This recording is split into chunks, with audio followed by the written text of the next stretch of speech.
Hello and welcome to Sunday's edition of Cracking the Cryptic, where you can see we've got a little puzzle to have a good look at today. It's called Irwell. It's by James Sinclair, who I had a great pleasure of meeting a couple of weeks ago. An absolutely charming person and a brilliant sudoku constructor. And we've had this one suggested. It's from James's artisanal sudoku newsletter, which is a newsletter's sort of the wrong word. Basically, every week James releases, I don't know, a collection of sudokus. You can sign up. I will try and remember to put a link in the video description to artisanal sudoku. It's definitely worth your attention. It's a huge following now, and that's because James's puzzles are so brilliant. Now, one of the things James and I did discuss when we met was how it is sort of it's the mark of absolutely brilliant setting if you can set puzzles that are relatively easy to solve, but when the solver finishes the puzzle, the solver still gets that sense of euphoria at having done something clever. That I think is really hard to do, and apparently this puzzle might achieve that. So I will now probably have to spend 2 hours trying to do it, which will be very disappointing. But I think the idea of this one is that it isn't meant to be too hard, yeah, we'll read the rules together in a moment or two's time. Now I'm fascinated too by the title of this. Irwell is. I used to live in the north of England, little known fact, when I was growing up, from about the age of, I would guess the age of 6-ish to about the age of 12, 13. I lived in a variety of places. I lived in Nantwich for a while. I lived in Lymm for a while as well. And I'm sure there was a river called Irwell. Up there, so I'd be fascinated to know if Irwell has some sort of internet meaning now. But yeah, I don't know, or maybe this is a representation of the River Irwell. Wouldn't that be lovely? Anyway, answers in the comments if you know what Irwell means. Now, what else? Before we read the rules, actually, let me just look at my list of things to talk about. Yeah, let's talk a bit about Patreon, where you've still got 4 days left to enter the monthly competition. And let's go there. Oh, this is, yeah, sorry, it's refreshing that because my computer somehow turned itself off overnight. I don't know why it did it, but you can see nearly 550 solves of all of the puzzles. There are 9 puzzles in all to solve. If you haven't started them yet, you've still got loads of time. It will not take you 4 days to finish. And if you do manage to finish them all, you'll be in with a chance of coming onto the channel and appearing in a video. So good luck. It's all over on Patreon right now, along with loads of extra stuff. There's loads of crossword content, connections videos. I can't remember what else, but we do put a lot of extra content over there. Now we're streaming, not tonight. We did stream last Sunday night, but we're not going to be streaming tonight. We are streaming tomorrow evening at 10 p.m. UK time. We're back doing the game called Lorelei and the Laser Eyes, which has been getting good actually. So I'd love to have your company for that. If you're free, try and remember to put a link to that on the screen. And I've got 2 birthdays to do today. Calvin, you're turning 35 today, and I know this because your partner Jackie wrote to me and told me that you've really got into crosswords. So I hope you still do watch the Sudoku videos. Apparently you're having red velvet cake with cream cheese icing. That does sound okay. That does sound okay to me. Providing there's enough icing, Calvin, I think you're going to be sorted. Many happy returns. And then the other birthday is for Kelly. Kelly, your girlfriend Anna wrote to me. I think you're over in Montreal and you like cheesecake, but not even with no chocolate attaching to it at all. Like, no, that's just terrible. And I do hope the cheesecake you like is sort of what I describe as English cheesecake, which has a biscuit base, a thin biscuit base that's very crunchy. That's also essential because other kinds of cheesecake, no, they're basically inedible. So I hope you get the edible type. And I think I was meant to say happy birthday, Kelly, also from your cat. I think it's your cat, called Gatsby Goose Macaroni Newton Cheese. Tell me, does the cat called Macaroni Newton Cheese understand its name? If it does, it's probably been watching Cracking the Cryptic, because that is quite a cryptic name. I approve of the name. Actually, I quite like Gatsby. The Great Gatsby is one of the great American novels, and I do approve of Goose as well because it reminds me of Maverick, who I haven't heard from yet today. Anyway, with that said and done, shall we have a go at Irwell and see what James Sinclair has in store for us? I really hope I will be able to do this justice. We've got normal 6x6 Sudoku rules applying, so we're going to put the digits 1 to 6 once each in every row, every column, and every one of the 2x3 rectangles in the grid. Then, exactly one cell in each row, column, and box is a doubler, and doubler cells contain a complete set of the digits 1 to 6. So if that was a doubler,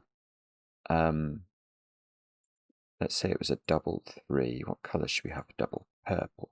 Then none of those cells would be allowed to be a doubler because we're only allowed to put one doubler in every row, column, and box. The value of a doubler cell is equal to its digit multiplied by 2. So if this would have a value of 6, values along thermometers, I suppose there are sort of two. Values along thermometers increase from the bulb. I don't really know how to deal with this in terms of doublers as well. Should we just ignore doublers? So if this was a 1, then this would have to be more than 1. It doesn't have to be 2. You can miss out. You see, it's going to be at 1. Yeah, it's going to get tricky, this, because you just have to keep going up in values. But that means this could be doubled. It just has to beat 5. So that could be doubled 3 and be a 6. Actually, that wouldn't work because then you couldn't make both of those have a value that's more than 6. So don't start the thermometer 135. You'll get it wrong. And values again. Values in cells with a shaded square are even. So these are all even values. But of course, you can create even values by doubling a digit.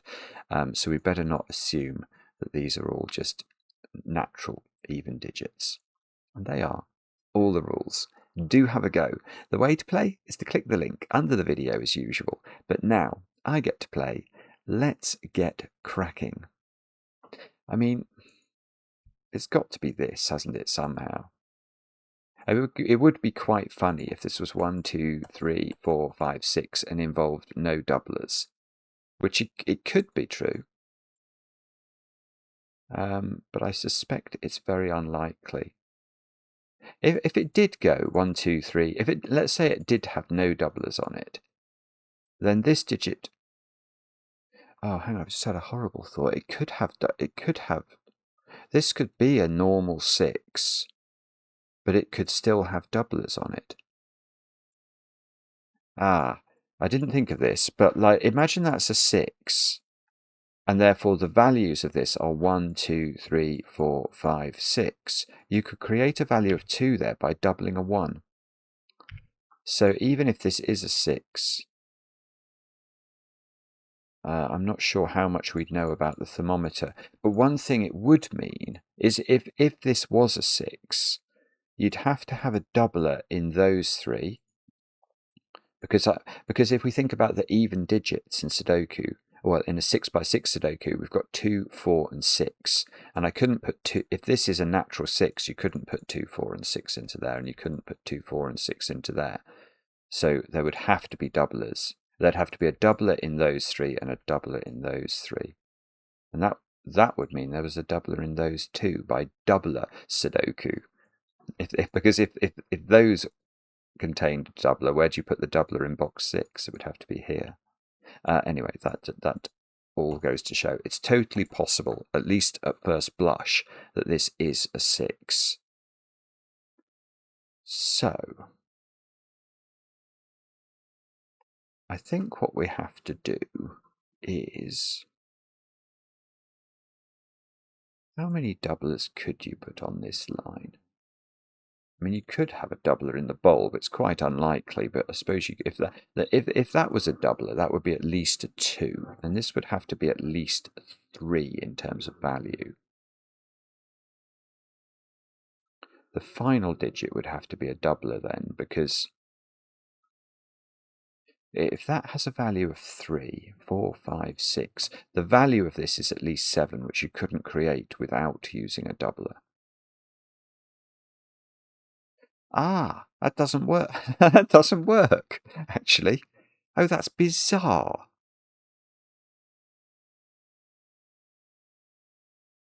That's really weird. So I looked at this cell and concluded it was not really under pressure, but it actually is if it has to be doubled. Right, this is not a doubler. Let's just deal with that. But the way I got to that was thinking about whether this could have a value that was anything up, well, that was higher than 2. Because if that has a value of 3, this would have a value of at least 4, at least 5, at least 6, which makes this a doubler. Now, if this is a doubler, why do I think that's a problem? Well, now, of course, none of these can be doubled. So all of these even digits are the digits 2, 4, and 6 in some order. And now we have a problem, because we've got to put 2, 4, and 6 into box 6, and they can't go in any of those cells, and there's only 2 cells left for them to go into. That's really clever. So what that means is that this is not a doubler. Now, if it's not a doubler and it's the 6th cell on a thermo, its value must be 6. And then, okay. All right, so here's the way to think about this, this thermometer now. Because the value of this is 6, there's no way. I don't think there's any way it can be anything else. These doubler puzzles are sometimes a bit weird, but no. There's no concepts of zeros in this or anything, is there? So, given that we have to increase in value as we move along the thermometer, I think this has to be a 1. Then this is where it's going to get tricky. This has to have a value of 2, but that could be a doubler. This has to have a value of 3, so that's, okay, odd digits, odd values can never be doublers. So that's got to be a 5 and is a natural digit. And then this could be a doubler if it has a value of 4, which would make it a doubled 2. So the digit in there is a 1 or a 2. It's either a natural 2 or a doubled 1. And the digit in there is either a 2 or a 4. It's either a natural 4 or a doubled 2.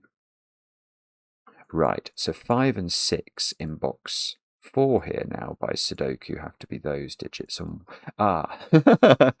now one of these digits is a 1, yet it's on a value. It's on an even valued cell. So there's hang on, I know which one it is.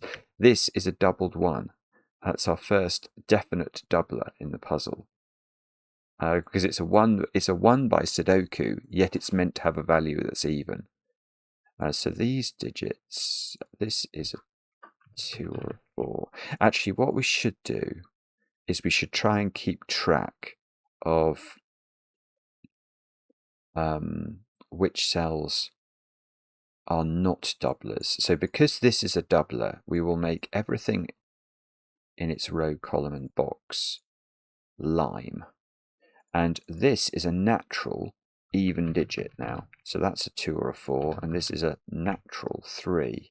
So we've got a 3 down there. And this 1 has to be natural. It's an odd value. This doesn't have to be natural. There has to be a doubler in one of 2 cells in box 3. Oh, one of those has to be a doubler. Don't know which one, but one of them has to be, because they can't be the digits 2, 4, and 6.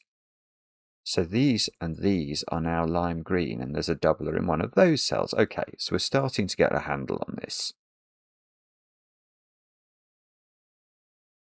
So one of these is not doubled 1. So these digits, yeah, this is good. This is good. How are we making all 3 of these have an even value? I can only use one doubler. So the other 2 are going to have natural digits on them. So they must have 2 and 4. And now where are 2 and 4 in this box? And the answer is in those cells, which means this is not a 3 by Sudoku. So this is a 3, and this is a 1. And now one of these is a 1.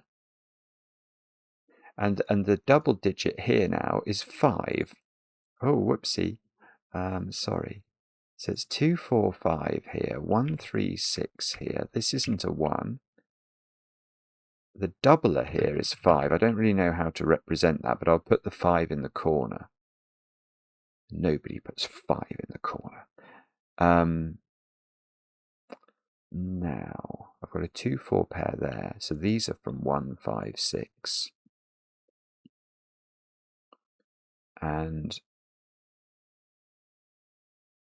okay, I'm going to have to do something with doublers here, aren't I? So at the moment, I've got a doubled 1. I've got a doubled 5.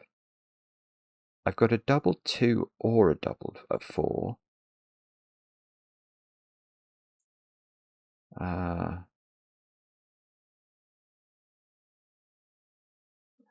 Yeah, okay. Here's a funny point. Where is doubled 3 in the puzzle?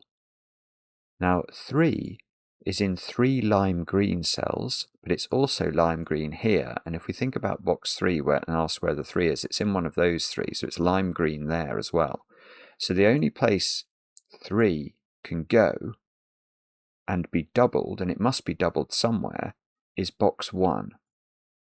Now that means this cell is not a doubler, so that is a natural 2. So that's lime green. 3 is in one of those cells and is doubled up there by Sudoku. So these are natural, these are natural.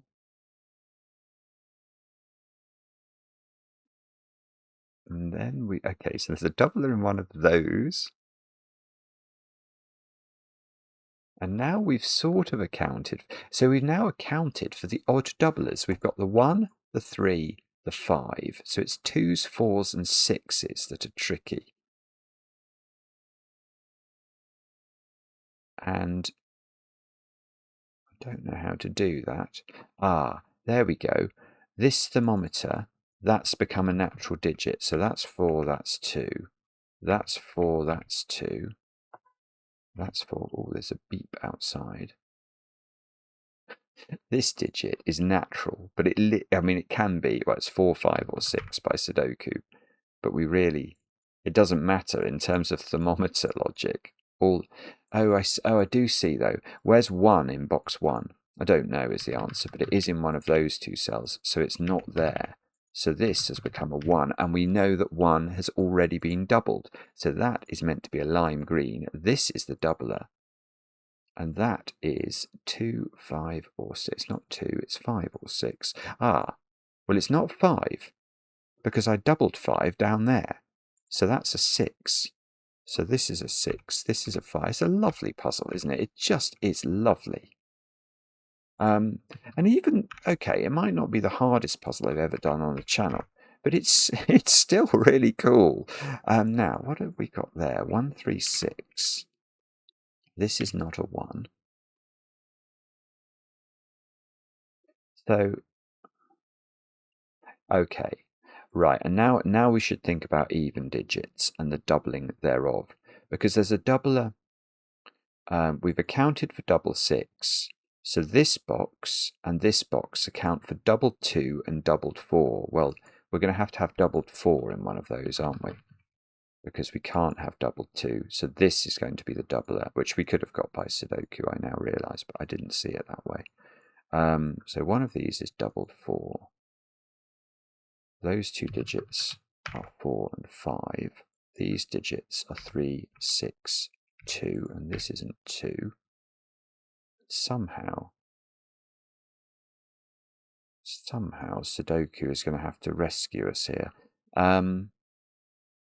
What have I missed? There we go. I've got a 4-5 pair here. So that's a 2. Definitely not a doubler. Definitely lime green, therefore. So this isn't 2. Okay, this isn't 2. And see, I've got 4-5. I've got lots of 4-5 pairs and lots of 1s, 2s, 3s, and 6s unresolved. And I need double 5 there and double 4 here. Yeah, I see. This is lovely as well, isn't it? So, how could that, if that's doubled, I'm going to get this cell's impossible to fill. Let me just show you that. If that's a 4, we know that 4 is the doubler in this box, so that would become a purple digit, which means this digit is not allowed to be the 5 in the column because it would repeat the doubler. But that can only therefore be a 4, and we get 2 4s in the column. That's lovely, isn't it? So this is 5, this is 4, the 4 is the doubler, the 5 is not doubled. So now this is 5 by Sudoku. This is 4. The 5 was the doubler down here. Whoa, whoa, whoa, whoa. Mess that up. This is not doubled. So this is a 5. This is a 4. This thermometer. This must be there for a reason. Oh, I see. And now I need the doubled 3 in this collection. And that's now there. So 3, 6, 1. 3, 2, 3, 6, 1, 6. And that is lovely. 1, 2, 3, 4, 5, 6. Click, tick, yes. 940 people have solved that puzzle. That'll be via James's Artisanal Sudoku newsletter, weekly newsletter. That's just gorgeous. It's a gorgeous puzzle. Don't know the Irwell reference, but absolutely, you know, it really is beautiful. It's beautiful that you sort of have to start to think about how this 6-length thermo can work in a world where doublers are possible. And then it becomes clear that if you want to try and double that one, it really won't work because of the even digits. It's classic James Sinclair. It's like a really clever idea, elegantly expressed, and I loved it very much. And that is also, James, one of the shortest videos I've done in recent years, I think. It'd be interesting to know where that sits in my rankings. Obviously, I'm extending it now by talking, but anyway, let me know how you got on with the puzzle. I enjoy the comments, especially when they're kind, and we'll be back later with another edition of Cracking the Cryptic.